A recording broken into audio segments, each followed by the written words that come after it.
சா பா சா வாசித்தேன். சா பா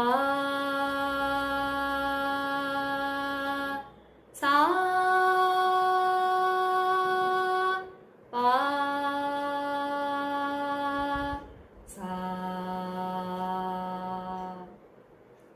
இது சும்மாவே பாடலாம். ஆனால் நான் எதுக்கு இப்படி கையை நான் அப்படி கொண்டு போகிறேன்னா, நீங்கள் வந்து ஒரு லைன் மாதிரி நினச்சிக்கோங்க. ஸ்ருதி ஒரு ஒரு உங்களுக்கு முன்னாடி ஒரு லைன் இருக்குது, ஒரு ஹரிசாண்டல் லைன் இருக்குது அப்படிங்கிற மாதிரி நினச்சிக்கோங்க. ஸோ சா